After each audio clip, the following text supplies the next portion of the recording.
مومنین یا متقین کی 5 صفات بیان کی گئی. متقین، مومنین یا متقین کی 5 صفات. مومنین یا متقین، متقین. الف لام میم ذالک الکتاب لا ریب فیہ ھدی للمتقین، یعنی اس میں ہدایت ہے متقین للمتقین. تو یہاں پر تفاسیر والے مختلف تفاسیر میں یہ پوائنٹ ریس کیا گیا ہے کہ اگر اس میں ہدایت ہے لیکن لکھا ہے اس میں تو متقین کے لیے ہدایت ہے، تو یہ تو پھر یہ قرآن جو ہدایت ہوگی یہ تو صرف متقین کے لیے اس کی میں کیا ہدایت کا سرچشمہ ہو گیا، باقی تمام انسانوں کے لیے تو یہ نہیں ہے. کیا اس کا یہ مطلب ہے؟ نہیں، اس کا مطلب یہ نہیں کہ قرآن میں دوسری جگہ پہ ھدی للناس، یہ ہدایت ہے تمام انسانوں کے لیے ہدایت ہے، قیامت تک آنے والے انسانوں کے لیے، تمام انسانوں کے لیے ہدایت ہے. لیکن یہاں پر جو متقین کا ذکر کیا گیا ہے اس کا مطلب یہ ہے کہ اگرچہ یہ قرآن ہدایت ہے، یہ روشنی ہے، یہ نور ہے، لیکن اس سے فائدہ کون لوگ اٹھائیں گے؟ فائدہ صرف مومنین یا متقین. متقین من اللہ سے ڈرنے والے. اللہ سے ڈرنے والے کیا مطلب؟ پرہیزگار. پرہیزگار پرہیز کرنے والے. کس چیز سے پرہیز کرنا؟ ہم کہتے ہیں یہ پرہیزگار ہے، پرہیز کرنا. متقی ہے پرہیز، جو نواہی ہے اللہ پاک نے جس سے منع کیا ہے کہ یہ نہ کرو، اس سے اپنے آپ کو بچاتے ہیں، اس سے اپنے کپڑوں کو بچاتے ہیں، اس طرح اپنے اعمال کو اس چیزوں سے بچاتے ہیں جس پہ اللہ ناراض ہوتا ہے. یعنی دینداری کیا ہے؟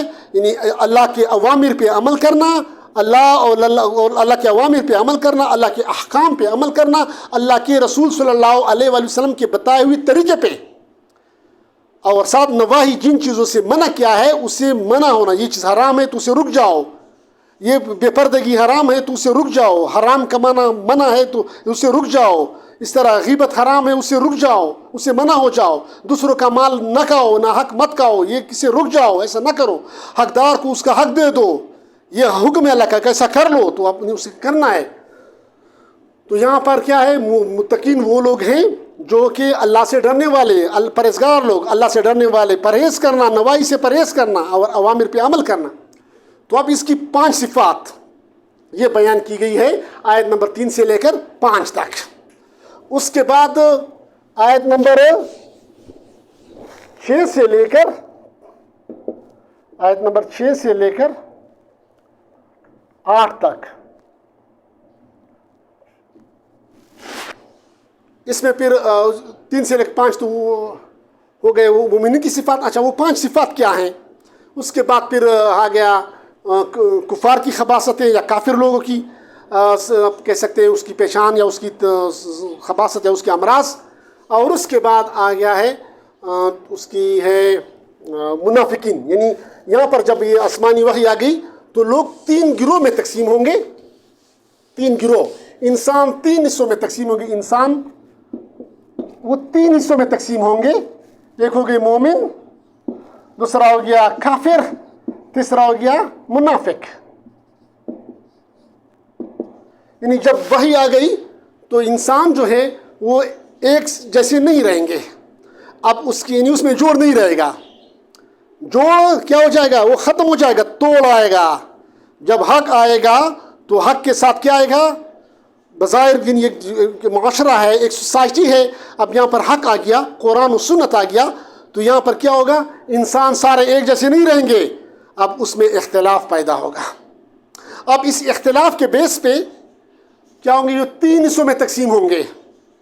ایک کو کہیں گے مومن، ایمان لانے والے، وہ اس پہ اس حق پہ قرآن و سنت پہ لبیک کہنے والے، اس پہ عمل کرنے والے، اس کو اقرار باللسان و تصدیق بالقلب، زبان سے اس کا اقرار کرنا اور دل سے اس کی تصدیق کرنا. یہ لوگ ہیں مومن. دوسرے کافر، جو زبان سے بھی انکار کرتے ہیں کہ ہم نہیں مانتے، میں نہیں مانتا، میں نہیں مانتا، ایسا نہیں ہے، نہیں مانتا. دلائل سے انکار کرنا، آنکھیں بند کرنا کہ بس یہ سورج روشنی آ جائے وہ آنکھیں بند کر دے، نہیں مجھے کوئی روشنی نہیں ہے. انکار کرنا بالکل عین دن کا دن ہے، سورج کی روشنی ہے اور وہ کہہ رہا ہے کہ نہیں یہ روشنی نہیں ہے. تو یہ کیا ضد کی وجہ سے کہہ رہا ہے، عناد کی وجہ سے کہہ رہا ہے، بغض کی وجہ سے کہہ رہا ہے کہ روشنی نہیں ہے. حالانکہ سارا جہان کہہ رہا ہے کہ روشنی ہے، ابھی تو دن ہے، اجالا ہے، لیکن یہ کوئی جو اس کے دل میں بغض ہے وہ کہہ نہیں نہیں مجھے تو نظر نہیں آ رہا ہے روشنی. تو یہ کیا اپنے بغض کی وجہ سے وہ کہہ رہا ہے، اپنے انٹرنل کی وجہ سے، غصے کی وجہ سے، بغض عناد کی وجہ سے کہہ رہا ہے. تو وہ لوگ جو زبان سے بھی انکار کرتے ہیں اور دل سے بھی انکار کرتے ہیں اس کو کیا کہتے ہیں؟ کافر کہتے ہیں.